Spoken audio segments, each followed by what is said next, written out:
Today's story, some believe, some deny. Some say she died naturally, while others think it wasn't supernatural death. We'll talk about a young German woman who comes from a Catholic family. Her life was full of hope and ambition, but suddenly it changed to hell. She was possessed by evil spirits. Who is this girl? Anneliese Michel. She's known for the most reported demonic possessions and the unsettling tapes released after her death. She was born on 21st September 1952 in Germany. She lived normally until the age of 16. She experienced a seizure and was diagnosed with psychosis caused by temporal lobe epilepsy. Michel was also diagnosed with depression. Her arms and legs would move on their own without her controlling them. So she went to a psychiatric hospital to get treated, but her condition worsened. She began complaining about hearing voices, telling her that she is damned and that she would rot in hell. She stated that she was seeing demonic faces. Anneliese told her therapist that she felt that her body is possessed and the entity possessing her is telling her to do stuff she doesn't want to do. But her therapist said it's just hallucinations. Her parents consulted several priests asking for an exorcism, but they declined. They said in order to approve for an exorcism, the person should strictly meet the set criteria. 1. The person should have supernatural powers. 2. The person should speak a language that he or she didn't learn nor any family members speak.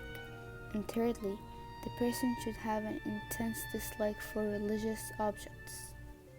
Michel would bite and curse anyone that would get close to her. She stopped eating, saying the demon in her doesn't want to eat. Anneliese tore her clothing, ate insects, self-injured herself. She worsened and displayed aggression to the point that she began drinking her own urine. Michel screamed hysterically for hours, destroyed any cross signs she could see and any other religious object. She chewed on her body, her fingers, and her toes. After the church saw how her condition worsened, they finally decided to perform an exorcism. They performed a total of 67 exorcisms, 1 or 2 each week, from 1975 to 1976. During this time, Anneliese told them that she was possessed by 6 different evil spirits. After the exorcism, she stated that she felt better and relief. Other times, she would fall on the ground frozen, as if she is paralyzed, and she would faint.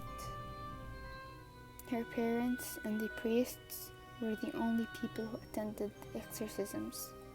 They recorded a total of 40 tapes, and in the tapes, she would speak with a voice that wasn't hers.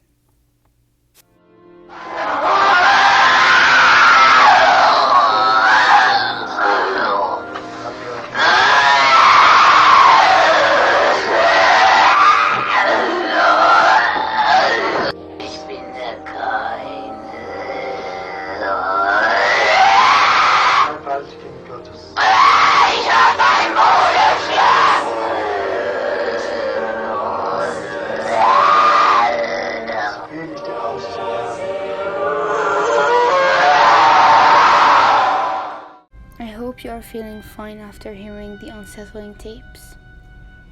Anyways, Anneliese would sometimes get out of control. It would take 3 or more people to hold her. She lost weight drastically because she wasn't eating. She dropped to 40 kilograms, and 3 people can't hold her. Sometimes during exorcisms, they would hold her with chains. Whatever possessed her was strong. And on the last exorcism, she was obviously exhausted and tired.